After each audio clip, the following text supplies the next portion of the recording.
Halo teman-teman, kembali lagi bersama saya di channel YouTube ini tentunya ya.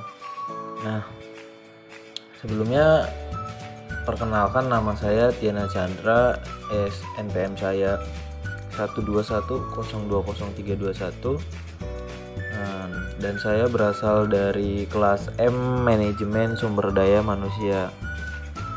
Nah, di video kali ini saya akan membahas materi tentang human capital.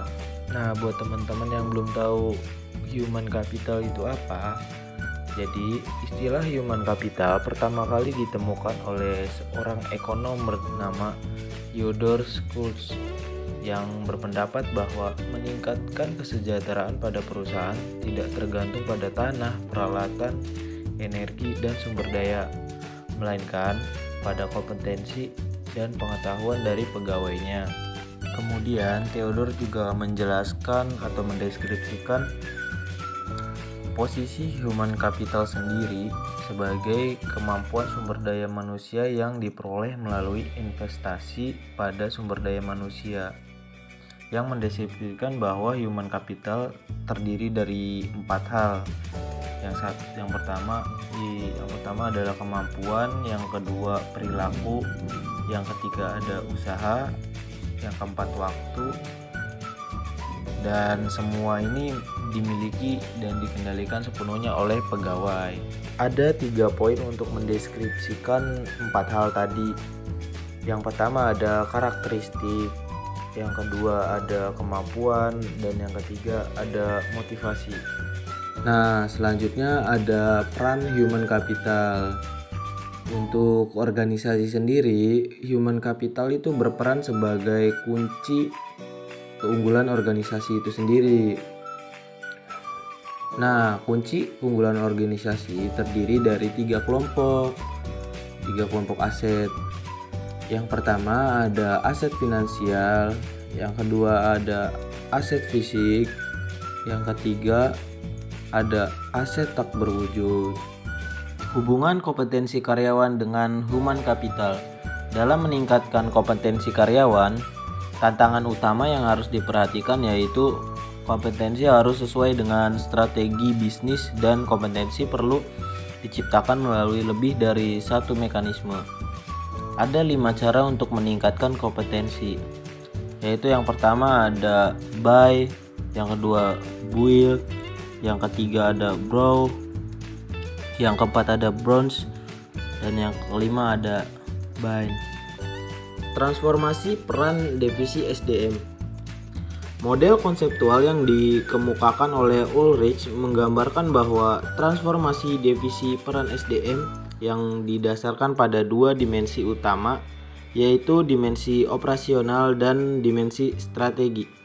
Dari 2 dimensi ini muncul 4 peran SDM, yakni strategi partner, administrative expert, employee champion, dan change agent.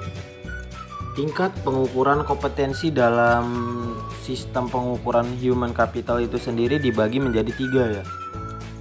Yang pertama activity level, yaitu pengukuran aktivitas rutin SDM seperti rekrutmen, pemberhentian, promosi, dan lain-lain untuk syarat laporan internal. Dan yang kedua ada functional level, yaitu kolaborasi dengan unit fungsional organisasi, misal divisi dalam mengukur aktivitas, mengumpulkan dan menerjemahkan data, dan mengambil tindakan koleksi. Dan yang ketiga yaitu strategic level, tingkatan analisis tinggi sehingga dapat memberikan gambaran perusahaan secara penuh, memberikan pemahaman hubungan antara SDM dan strategi kinerja. Dari ketiga tingkat kompetensi yang barusan saya jelaskan, diketahui bagaimana melakukan pengukuran nilai human capital pada ketiga tingkat tersebut, dimulai dari tingkat korporat dalam unit bisnis fungsional, tingkat terendah yaitu aktivitas dari SDM, Untuk mengintegrasi sistem pengukuran tersebut menjadi sistem kohesif dalam suatu jalur yang terdiri dari 3 tingkat, dan pada masing-masing tingkat terdapat aktivitas yang dapat diukur beserta hasilnya. Perubahan paradigma karyawan. Pandangan perusahaan yang hanya pada cost saja dalam pengelolaan human capital harus ditinggalkan. Artinya, investasi dalam SDM dipandang bukan sebagai biaya saat ini, melainkan investasi aset masa depan. Langkah-langkah untuk perusahaan mengubah pola pikir yaitu ada 3. Yang pertama, seberapa besar pengeluaran investasi yang telah dikeluarkan perusahaan untuk SDM. Yang kedua, bagaimana tingkat return of investment atau ROI atas investasi tersebut. Yang ketiga, dapat dari beberapa investasi tersebut dialokasikan kembali untuk mendapat ROI yang lebih baik. Selain itu, tantangan juga datang dari investor jika mereka membutuhkan informasi untuk membuat keputusan tentang SDM, sehingga mereka memiliki gambaran perusahaan komprehensif dan dapat memprediksikan kemampuan perusahaan dalam menciptakan nilai di masa depan. Mengidentifikasi human capital. 2 hal mendukung kontribusi investasi human capital dalam perusahaan. Pertama, karyawan dengan human capital tinggi lebih mungkin memberi layanan konsisten dan kualitas tinggi.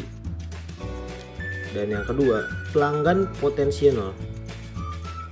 Pelanggan potensial dapat menggunakan kualitas human capital dari karyawan perusahaan sebagai alat penyaring untuk memilih layanan yang mereka sediakan. Dan untuk keberhasilan perusahaan itu sendiri itu tergantung pada 3 keterampilan ya. Yang pertama ada commodity skill, yang kedua ada lever skill, dan yang ketiga ada priority skill. Mungkin cukup sekian ya konten video pembelajaran dari saya. Semoga dengan konten yang saya buat itu bisa bermanfaat untuk siapa saja yang melihat konten saya dan meluangkan waktu tentunya ya. Kurang lebihnya mohon maaf semisal ada kesalahan teknis atau misalkan kekurangan dalam kosakata atau editing